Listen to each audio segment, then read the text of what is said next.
There is a kind of silence that doesn't scream but simmers. The kind that coils itself around your chest like smoke, not choking you, but letting you know it could. That's the silence that filled our dining room the night my brother smiled and told me I had an hour to leave. It wasn't a joke. Not one of his usual barbs disguised as humor, not a misfire of misplaced affection. It was surgical, calculated. And when he said it, I watched my parents' faces, not for surprise, but for complicity. They didn't blink. My name is Elise Margaret Holloway, and I was born into a family where silence weighed more than truth, where love came with conditions and loyalty was reserved only for those who fit the mold. For years I tried. God knows I tried. But this story doesn't begin with their betrayal.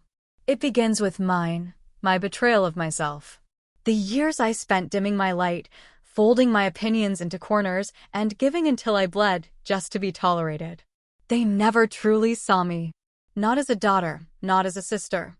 I was their housekeeper with a family name, the errand runner, the peacemaker. My parents liked to call me dependable, which, in our house, was a polite way of saying invisible.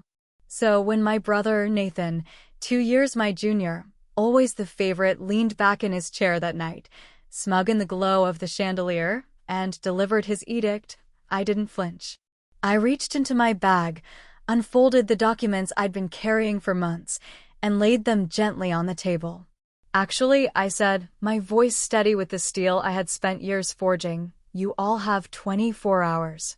The air changed then. It thickened. Time bent slightly. Forks dropped from hands that only a moment ago had fed me looks of triumph. And for the first time in my life, I saw fear in their eyes, not because I'd shouted or thrown a tantrum or stormed off like they were used to.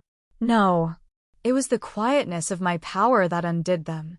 They hadn't asked about the papers I signed 6 months ago, the ones Uncle David gave me when he passed and named me executor of the estate. They hadn't noticed when I took over the mortgage quietly, covering their missed payments from my savings.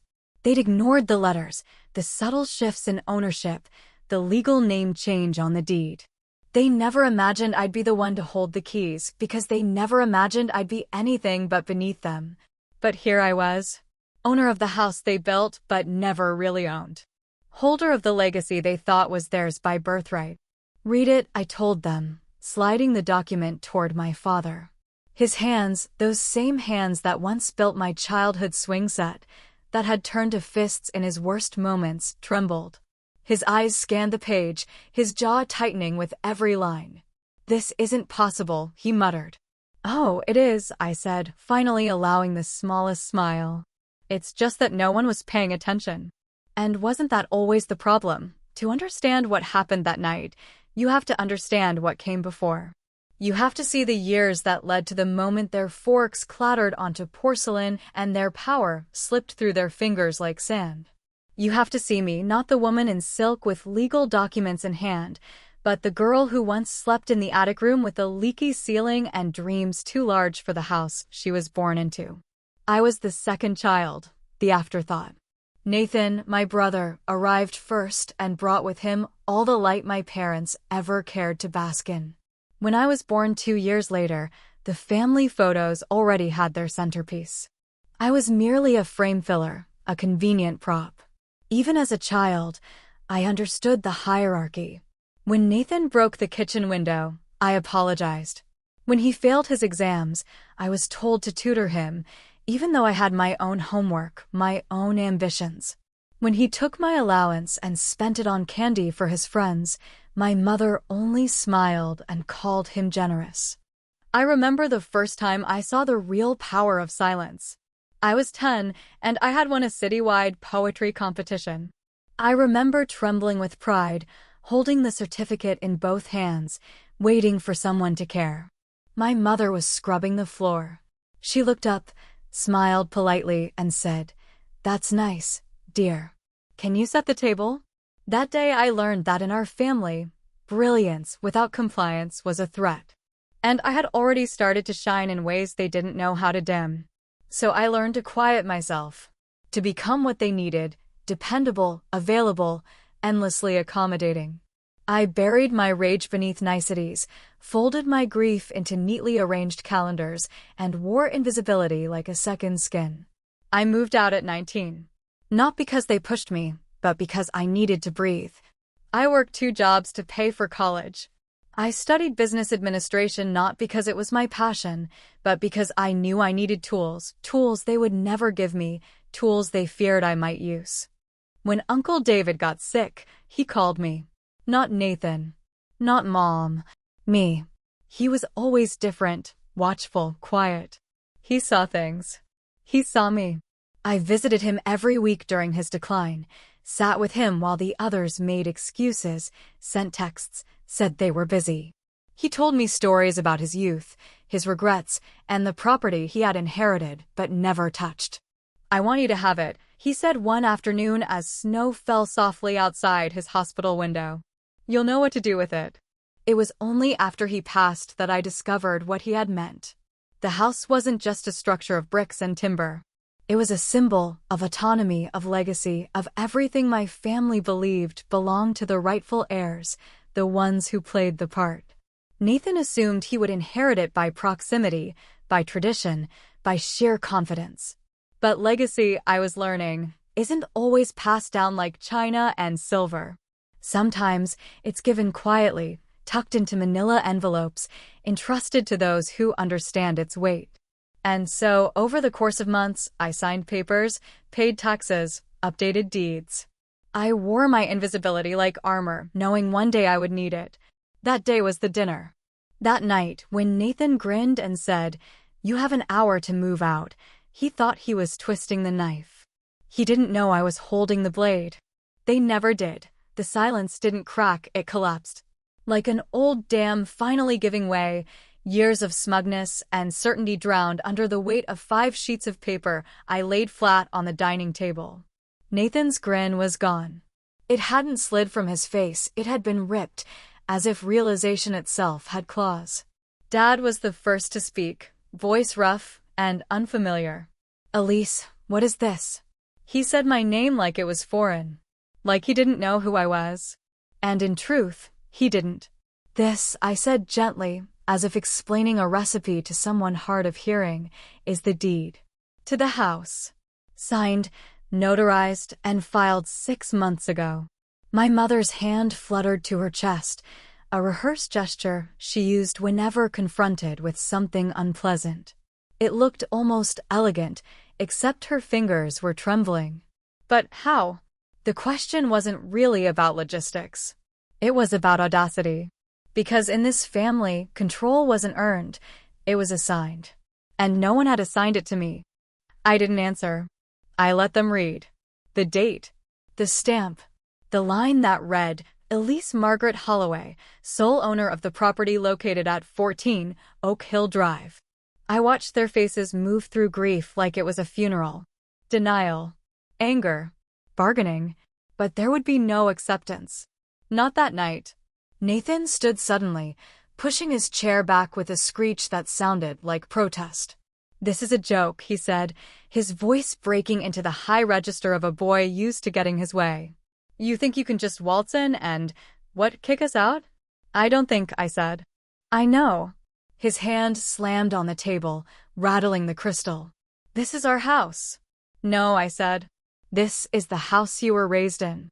The one I maintained, managed, and eventually took over when the bills went unpaid, when the taxes mounted, when no one else noticed that foreclosure letters were coming." Dad paled. "We had some setbacks." I leaned in slightly, not with malice, but with clarity. "You had silence. And you mistook it for submission." Mom still hadn't spoken. Her eyes darted to the papers, then to Nathan, then back to me. "Elise, you should have talked to us. We could have figured something out. A compromise. Like the ones I was offered as a child?" I asked softly. "Like when Nathan got a car and I got bus fare. When my scholarship money went to fix the roof because family comes first. When I paid rent to live in my own childhood room while Nathan lived here for free at 30. She didn't respond. Because how could she? She had called it tough love, but it wasn't love. It was a system, and I had finally found the exit. I'm not evicting anyone, I said at last. You have 24 hours to decide where to go.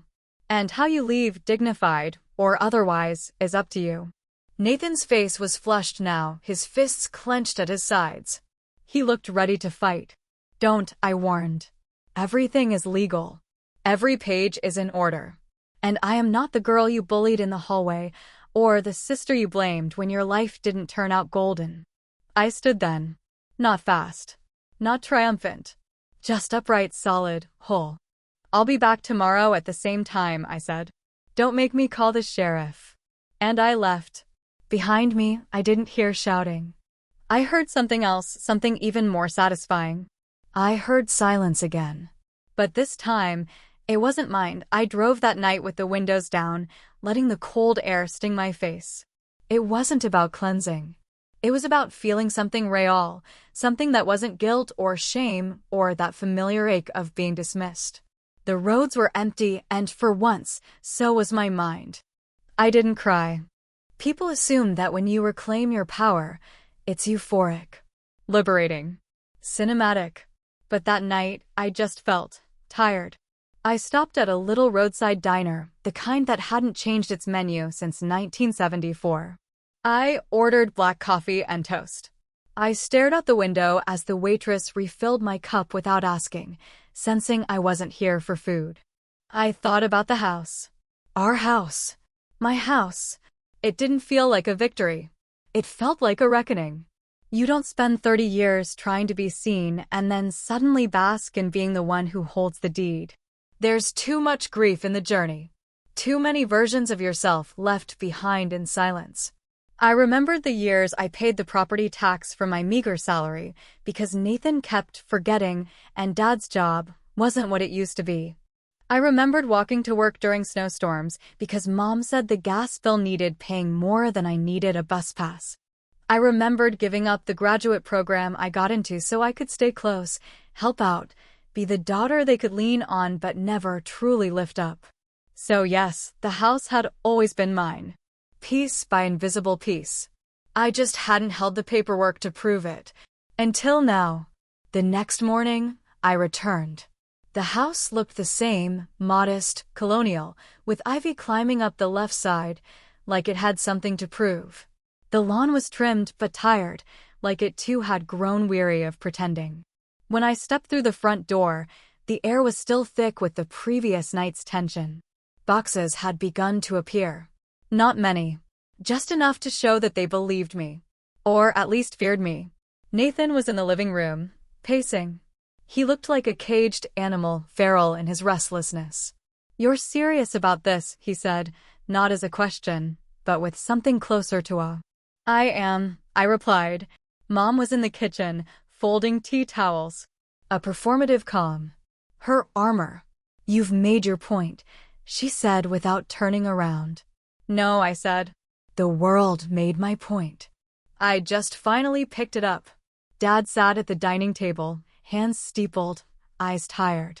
He looked like he wanted to speak but hadn't found the words yet. It's not personal, I told them.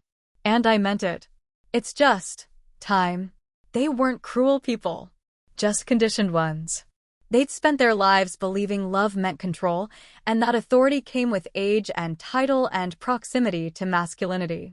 They didn't know how to handle the child who kept receipts. Nathan scoffed. So, what now? You turn it into an Airbnb? Knock it down and build a spa? No, I said. I'm going to live here. All three of them turned then. That was the real betrayal to them. Not the ownership. The audacity that I would inhabit the space that had, for so long, treated me like a guest with chores. But where will we go? Mom asked, her voice soft for the first time. You'll figure it out, I said. Like I always had to. And then I did something that surprised us all. I walked over to the wall by the stairs, the one covered in family photos, and removed my picture from the bottom row. I held it for a moment, brushing off the dust.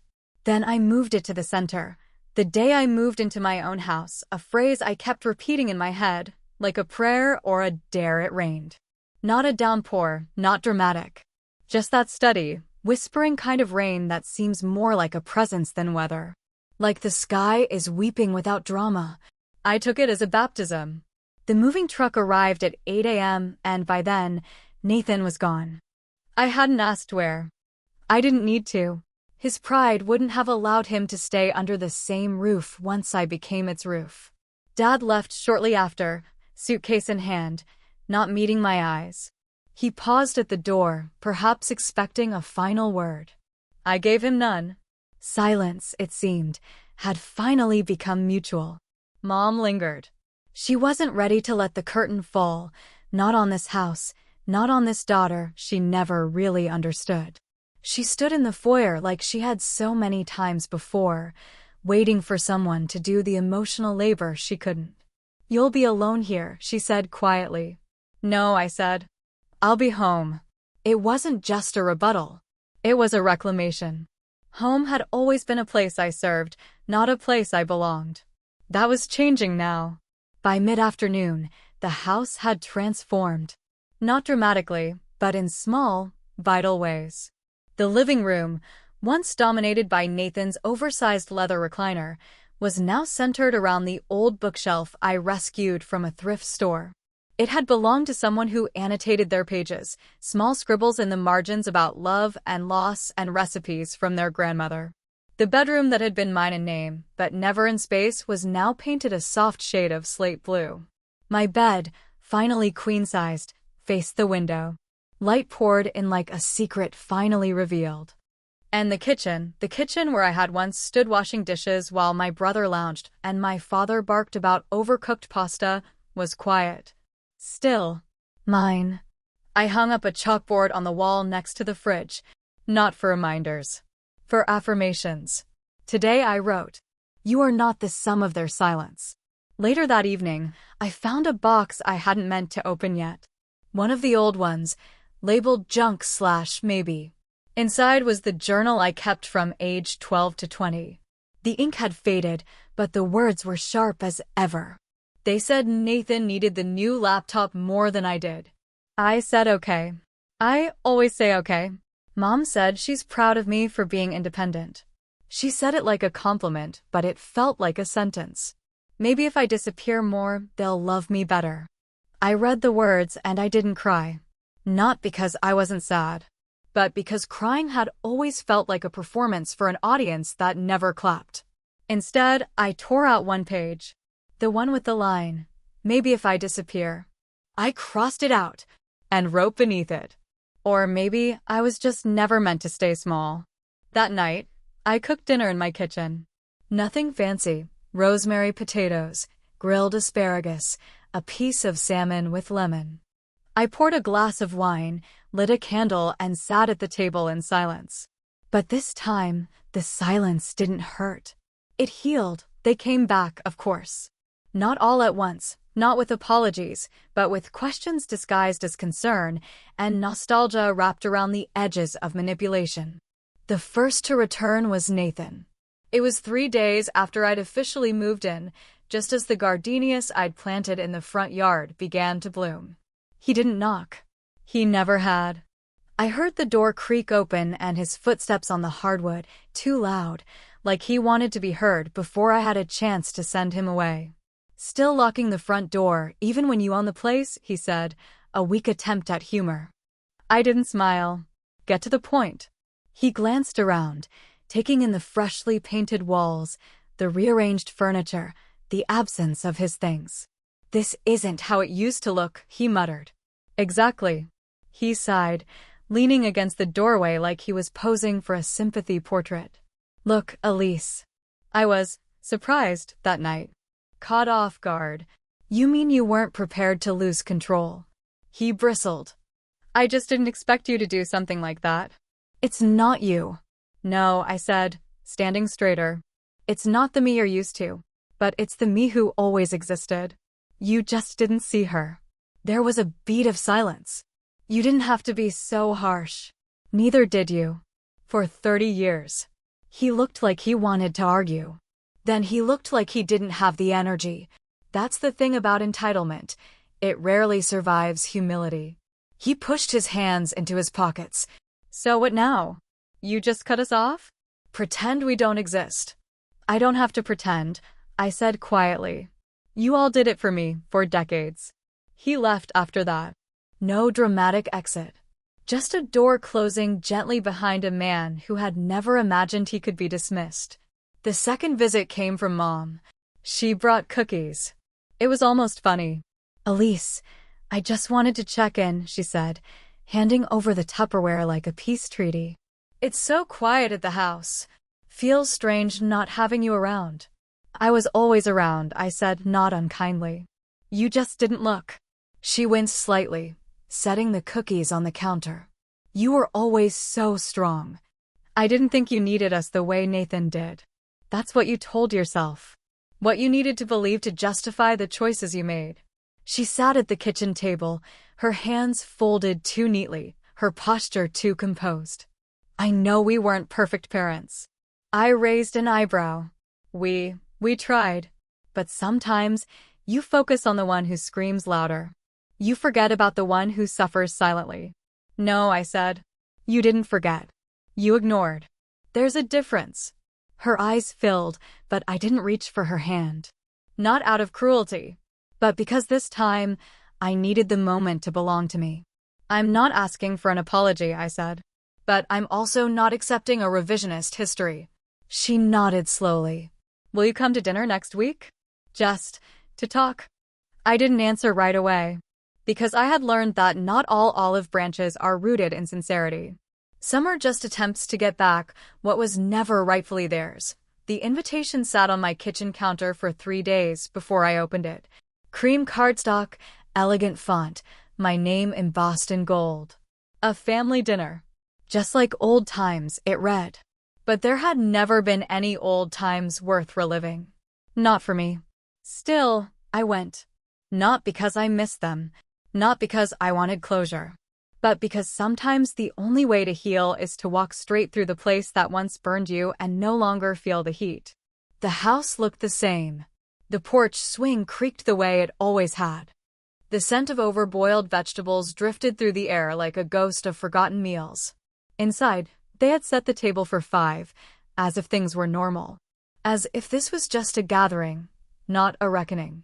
Nathan was already seated, his elbows on the table, tapping his fingers like a metronome of entitlement.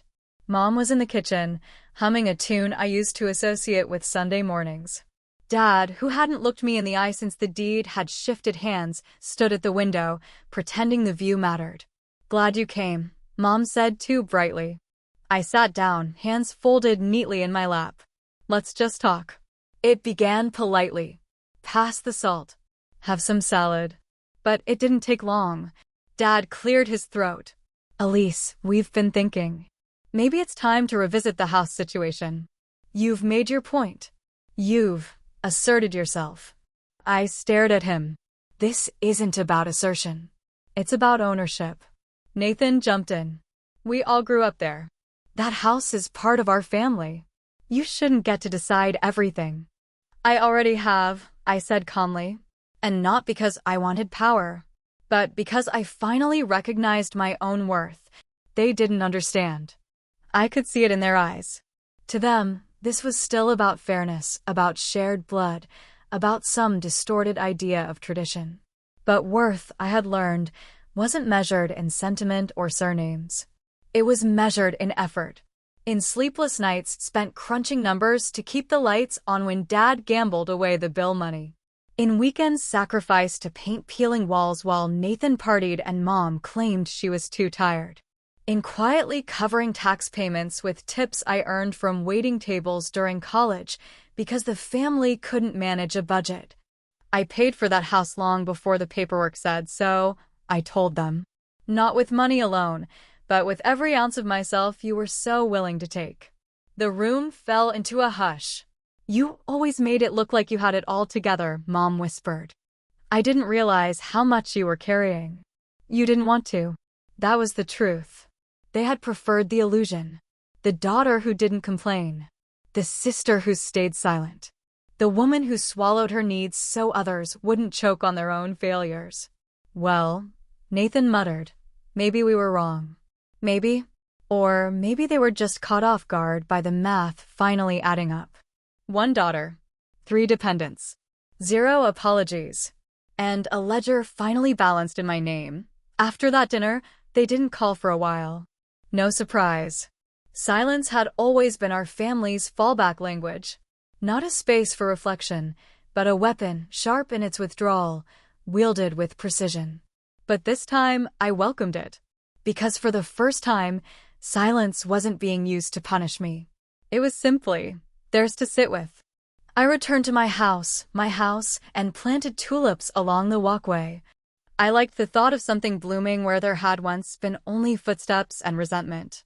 The quiet gave me room to think, to reflect, to feel the strange relief of finally having space that was untouched by obligation. I reorganized the kitchen drawers, painted the guest room, and started baking again, something I hadn't done in years. It wasn't just about nesting.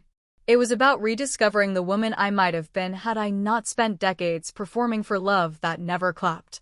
One morning, I found an envelope wedged between my screen door and the frame. No address. No stamp. Just my name. Inside was a letter in my mother's handwriting. It read, "We were wrong. We raised you to believe love had to be earned. That survival required silence. That family meant sacrifice, mostly yours. We were wrong, Elise. And I don't know if sorry is enough. But I am." It wasn't signed with love. Just Mom. I read it twice, then folded it carefully and placed it in the box where I kept pieces of myself. Letters, photos, receipts from the years they tried to erase. It would never undo what had been done, but it was the first unforced truth I'd ever received from her. I didn't reply. Not out of cruelty, but out of caution. Because apologies are easy when there are no stakes. When the house is no longer theirs to lose, and I no longer sit at their table with downcast eyes. Later that week, I received a message from Aunt Janine, my father's sister, long estranged from the family. I hadn't seen her since I was 16. Heard about what you did. Proud of you. About damn time someone turned the tables. Funny how truth travels faster through whispers than declarations. Especially in families that build their legacies on what's left unsaid. I invited her over for tea. We sat on the porch and talked about her own break from the Holloways, how she left in her 30s and never looked back. How the freedom felt like a betrayal at first, then like salvation. She looked at me and said, "We come from a long line of women who were told they were too much. And a longer line of men who took that as a challenge." We laughed, but it wasn't light. It was survival. Before she left, she handed me a worn notebook. "Your grandmother's journal," she said. "You should have it." That night, I flipped through the pages. Yellowed, faded, but legible. April 3rd, 1971. The baby kicked today. I think she knows already what this world might ask of her. And suddenly, I wasn't alone. I was part of something deeper. Not a bloodline of legacy, but of women who endured. Who eventually rose. Who, like me, had learned that sometimes the real inheritance isn't what they leave you. It's what you take back. It's strange, the way a house remembers. Not in words or whispers, but in the shape of shadows and the way floorboards creak at night.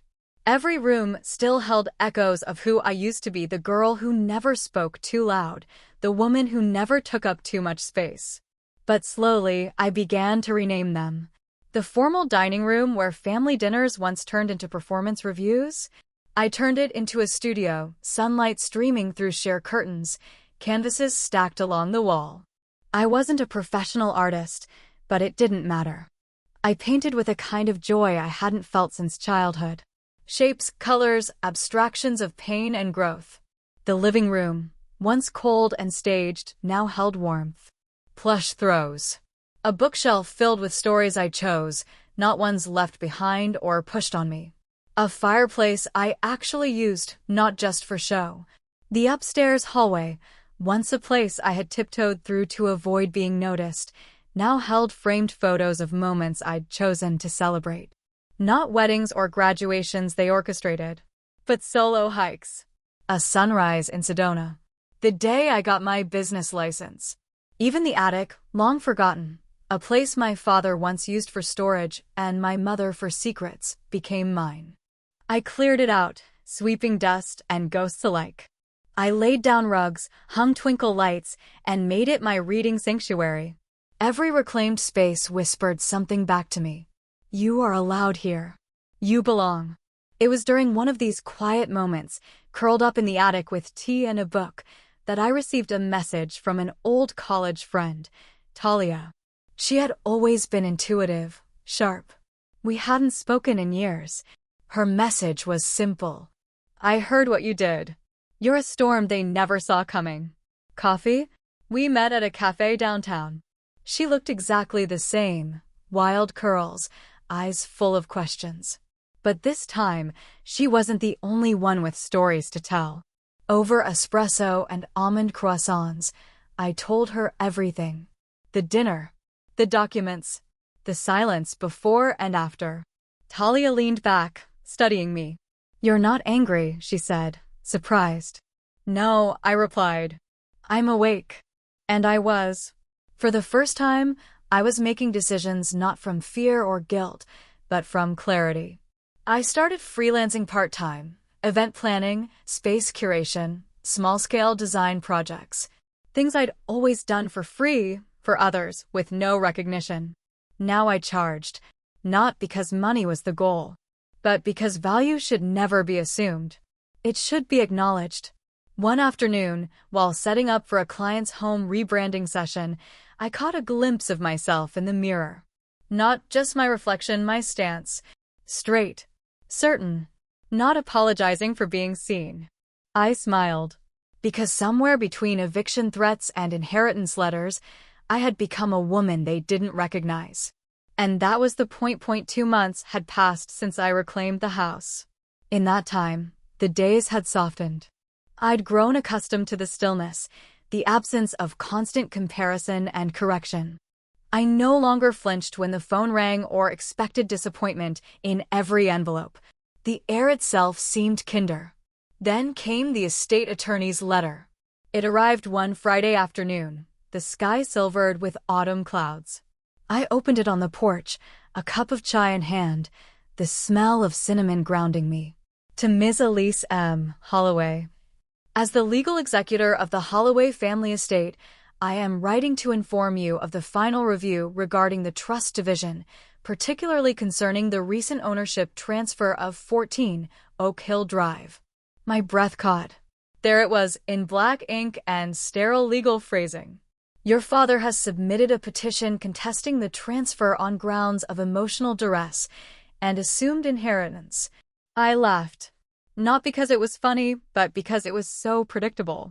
Even after all that had been said, even after the silence that followed, they were still trying to claim what they never truly valued until it was out of reach. I called my lawyer. She was calm, direct. They don't have a case, Elise. Everything was legal. This is about power, not property. But that didn't mean it didn't sting. I thought of all the times I'd stayed home to help with repairs while Nathan traveled. All the money I'd funneled into a house I didn't yet own, simply because it needed saving, and so did they. I thought of the birthday they forgot, when I turned 21 alone in a dorm room with a cupcake from the vending machine. How Dad had later called to say, sorry, things have been tight. But not too tight, apparently, for Nathan's new stereo system. I knew this petition was nothing more than a tantrum dressed in paperwork. But it reopened the wound of belonging. How many times had I fought for a seat at a table that was built to exclude me? I could feel the old ache creeping in. That night, I went for a walk. The leaves were turning, a blaze of orange and red under my feet. The crisp air made every breath feel earned. I walked past homes with porch lights on, families laughing inside. I didn't envy them. I no longer believed in appearances. When I returned, I stood outside my own door for a moment. I looked at the welcome mat I had chosen. Not the one my mother had picked years ago, beige and forgettable, but one that read, "Come as you are, or not at all." I stepped over it with purpose. Inside, I pulled out a pen and paper. I didn't write a rebuttal. I wrote a reminder. I do not owe comfort to those who bruised me with their expectations. I taped it to the fridge. Then I called my lawyer and told her to file a formal response. I wasn't fighting them for the house. That battle had already been won. I was fighting to prove to myself that I no longer needed their permission to belong. The first time I ever said no and meant it, I was 29. Before that, I'd said it in all the ways people like me learn to say it, gently, with apologies, with backup plans ready to soften the blow. I'd said it in the way women are taught to protect everyone else's feelings at the expense of their own. But this no, it came without cushioning. It was solid. Final. A full sentence. It came in response to Nathan's voicemail. He left it the morning after the estate petition was officially denied. His voice had that old, familiar lilt of charm he used when he wanted something, usually forgiveness without accountability. Elise, hey. I guess we got off on the wrong foot with the whole house thing. I was thinking, maybe we could talk? Just us. No lawyers. You know, like siblings. Like siblings. As if our relationship had ever been built on mutual respect.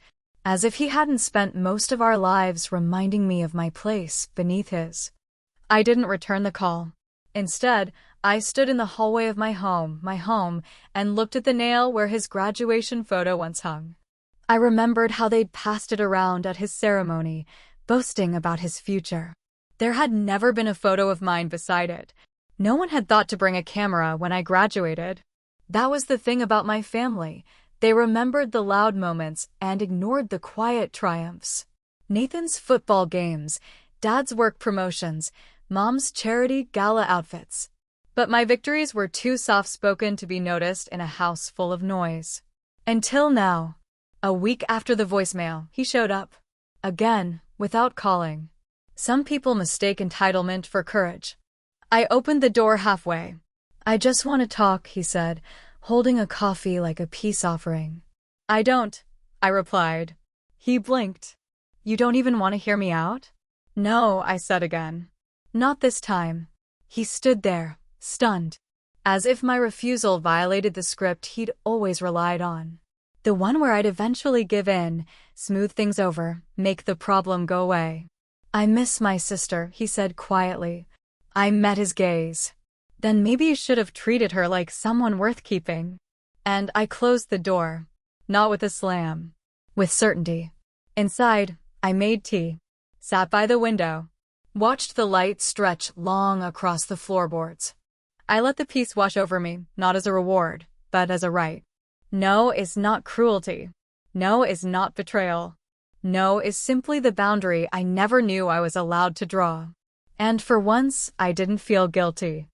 I felt freed. I began writing letters, not to my family, not for revenge, but to the girl I used to be. The one who used to wake before dawn to cook breakfast, because Mom was tired. The one who stayed late at school to avoid coming home to more demands than affection. The one who learned to excel quietly, afraid that any brightness might be dimmed the moment it shone too long. Each night, I'd sit at the old writing desk in the corner of what used to be the guest room. It had become my sanctuary. A lamp with golden light. A fountain pen that felt heavy in a comforting way. And paper, the thick kind that absorbs your thoughts before you even finish writing them down. I started the first letter like this. Dear Elise, I'm sorry it took me so long to come find you. You deserved so much better. Not from the world, but from me. Because that was the truth. No one could have loved me the way I needed, not while I was so busy proving I didn't need anything. I had confused self-sacrifice with strength, silence with resilience, and duty with love. But now, I was rebuilding that relationship. Not with them. With her. With the version of me who held everything together and asked for nothing. I wrote a letter for each year of my life. When I got to age 16, I paused. That was the year I worked 2 part-time jobs to save for college, while Nathan crashed Dad's car and had it replaced within a week. That was the year I overheard Mom tell Aunt Regina on the phone, Elise doesn't need much. She's not like Nathan. She's not fragile.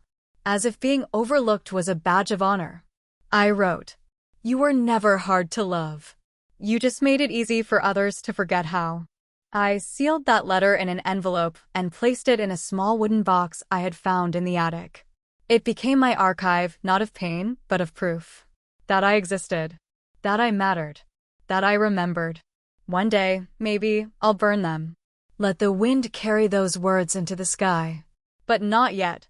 For now, they sit on a shelf beside me, softening something I hadn't even realized was still clenched inside me. Not every story needs confrontation. Some just need space to grieve what never was and grow something new in its place. And for the first time, I was tending to my own garden. Not hoping they'd notice. Just knowing it was mine, I changed my last name. Not out of spite. Not to erase them. But to return to something truer. Something quieter, older, and more mine. Carter. It was my grandmother's maiden name. Evelyn Carter, the woman who taught me how to braid my hair, how to boil rice properly, how to press a blouse without burning the collar. She used to say, the world won't always remember your name, but you'll remember the name that kept you standing. Evelyn was the only one who saw me before I was expected to perform. When I was little, she'd sit with me on the porch swing and say, Elise, you have thunder in your bones. Don't ever let anyone convince you it's just rain. She passed when I was 19. I remember clinging to her knitted shawl like it was a lifeline. I didn't cry at her funeral.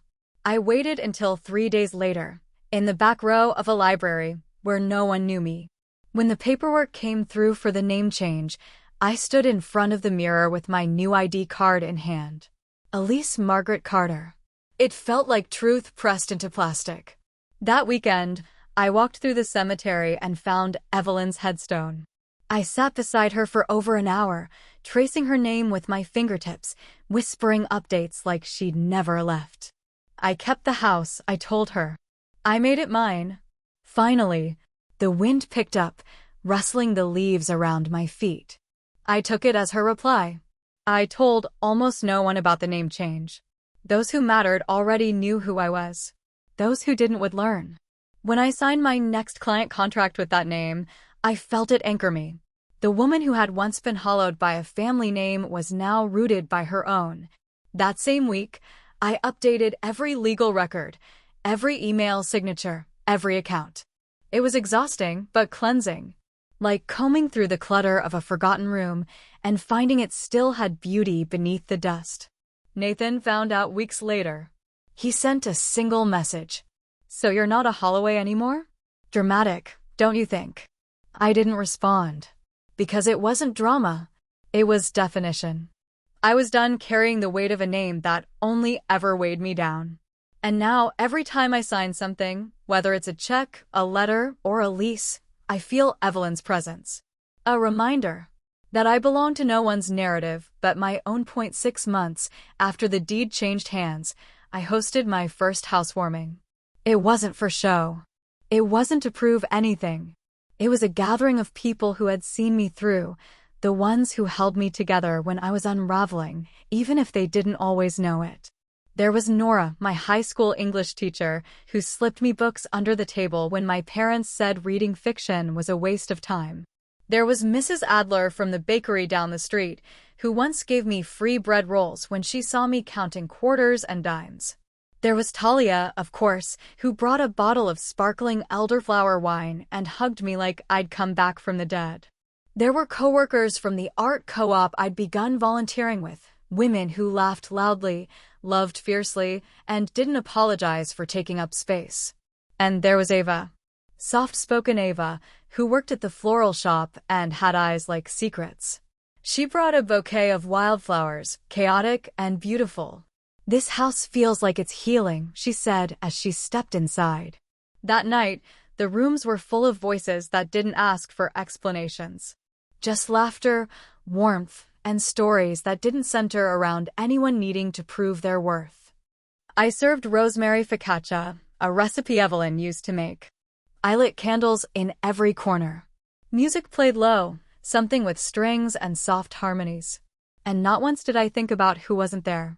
When the evening wound down and the last guests had gone, I stood in the entryway and took it all in. There was a note on the counter from Ava. "Home isn't always where you start. Sometimes it's where you choose to stay."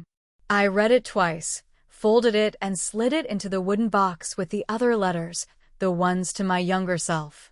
Later, I sat outside on the porch, wrapped in Evelyn's shawl. The air was cool, but not cold. The moon was full, hanging like a watchful eye in the sky. I thought about legacy, not the kind you inherit, but the kind you build. This house, these walls, this name, it was mine. Not by default, not by birthright, but by deliberate choice. I had turned every fracture into a foundation.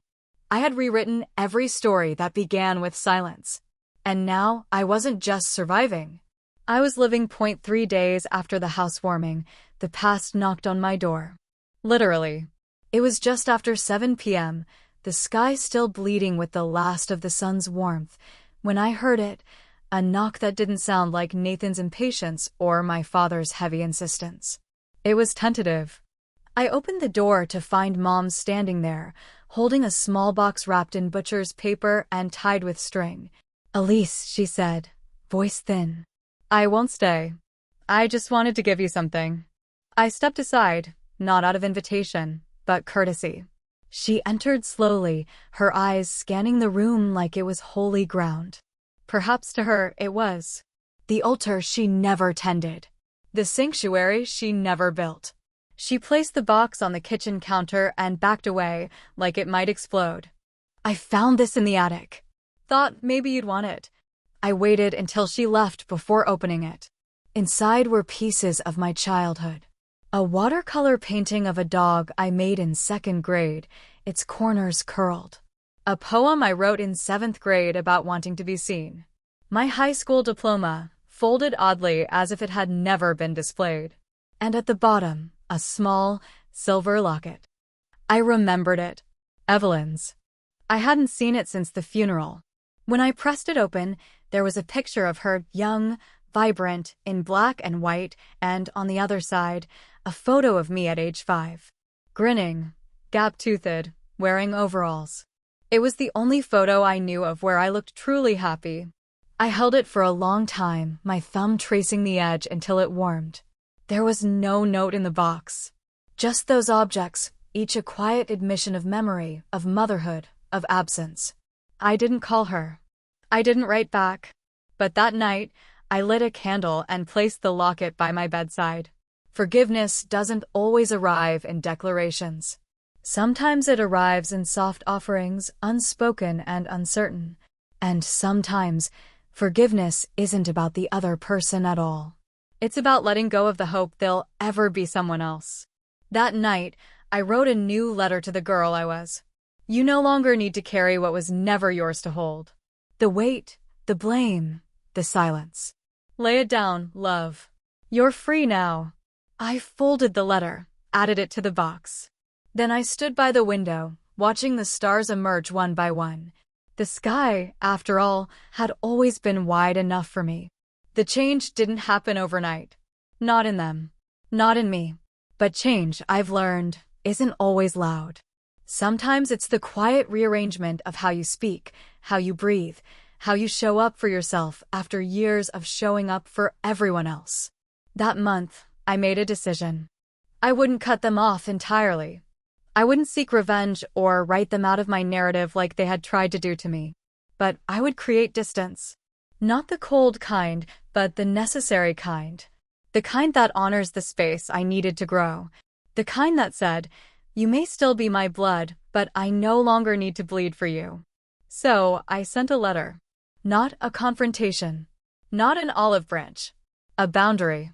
Dear Mom and Dad, I hope this finds you well. I've spent the past months building a life that feels true, one where I am not defined by my utility or silence. I've decided to take some time apart, to heal, to reflect, to build without interruption. I'm not closing the door, but I am closing the window through which guilt used to climb in. If we are to rebuild anything, it will be slowly, intentionally, and on terms that honor mutual respect.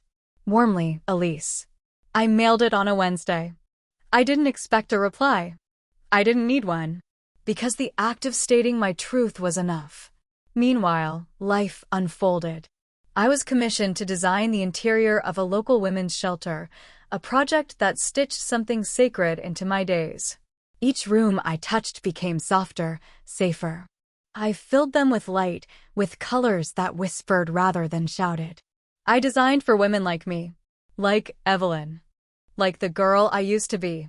I met Ava for lunch on Sundays. We shared poetry and fresh fruit and stories we hadn't told anyone else. There was something slow and kind about her. She never asked for more than I was willing to give. And that, in itself, was a kind of miracle. One evening, she stayed late. We sat on the porch, our shoulders brushing just slightly. Fireflies blinked in the yard, and the scent of night-blooming jasmine curled in the air. She turned to me and said, "You look lighter." And I realized I was. Not because everything was perfect, but because I had stopped carrying what was never mine. Pain. Expectations. Their version of who I was supposed to be. I had given it back, like luggage at the wrong terminal. And in its place, something beautiful had begun to bloom. It was during a late September afternoon, while rearranging books in the reading room, that I realized something had shifted, again.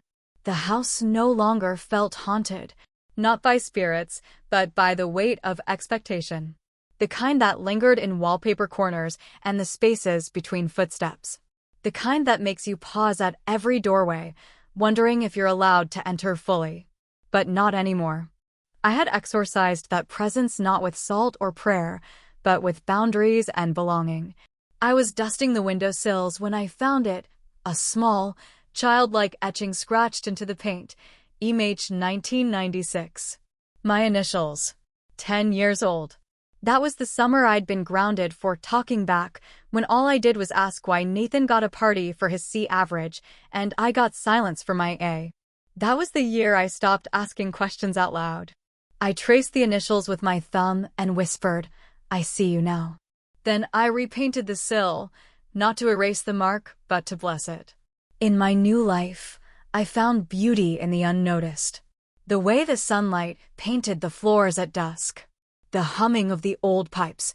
The rhythm of solitude that no longer echoed loneliness. Ava began staying over once a week, then twice. She brought her sketch pad, and I brought my journals. We existed together without pretense, without the need to rescue or fix. One night, as we sat on the porch swing, she asked, "Do you ever think about moving? Starting somewhere new?" I looked at the house behind us. The home I'd claimed, tamed, and tended. "I used to," I said, "when this place still spoke in their voices. But now it speaks in mine." She smiled, brushing a loose strand of hair behind my ear. "You built something sacred here," she said. "Not a mansion. Not a showpiece. A haven." And it was true. Every room now held a piece of my healing. The guest room had become a studio for the community art classes I offered on weekends. The kitchen hosted laughter and lavender shortbread. The old master bedroom, once cold and hierarchical, had been transformed into a meditation space, with cushions on the floor and quiet corners for reflection. There was no room left in this house for shame. No closet holding the old scripts I used to perform. Just walls that remembered who I had become and refused to forget. That night, as I lit a candle in the meditation room and sat in silence, I whispered to the girl I once was. "We made it. We really did." It was a Sunday afternoon when the doorbell rang. I was folding laundry, the window cracked open to let in the hum of autumn wind. I wasn't expecting anyone. Most who came now knew to call first, to ask, to honor the space I had carved out with care. But when I opened the door, it was Dad. He looked smaller. Not in stature, but in spirit. Like someone who had finally realized the mountain he once stood on was just a hill built of old assumptions. "Elise," he said, his voice catching slightly. I didn't invite him in right away. I stepped out instead, closing the door behind me. A quiet signal. He nodded, accepting it. "I was driving by," he began, "and I thought, maybe I could see you. Talk. If that's okay." I considered him for a long moment. I wasn't afraid anymore. Not of his temper, his silence, his disapproval. I was beyond that now. But boundaries don't disappear just because the fear does. We can talk, I said. Here. We sat on the porch swing, the same one I had repainted last spring. The air was thick with the scent of applewood and sun-warmed leaves. He cleared his throat. I heard about the art classes, the shelter design work. Your name came up in a city council meeting. They were impressed. I raised an eyebrow. I didn't do it for applause. I know, he said quickly. That's part of what I never understood about you. You never wanted attention. You just wanted space. He paused. And we never gave it. The wind shifted. A branch tapped the window gently, like even the trees were listening. I was raised to think love was earned by being useful, he continued. And I passed that on to you. Especially you. Because you made it so easy to rely on you. That's not a compliment, I said softly. No, he agreed. It's a confession. We sat in silence for a while. A new kind of silence, not weaponized, not anxious. Just still. I don't expect forgiveness, he said. And I'm not asking to be part of your life again. But I wanted to say, face to face, that I see now what I refused to see before. I didn't cry. I didn't fold. I simply nodded. I hope you find peace, I said. I truly do. He stood slowly, eyes glassy. Thank you for hearing me. As he walked away, I felt no triumph. Only a soft, full clarity. He came not for absolution, but to hand back a piece of the weight I'd carried alone for years. I walked back inside. The laundry still warm. The room still quiet. And I realized something simple, something whole. Closure doesn't always come when we expect it. Sometimes it comes on a porch swing, with nothing but truth and time between two people who finally see each other as they are, and not who they were told to be.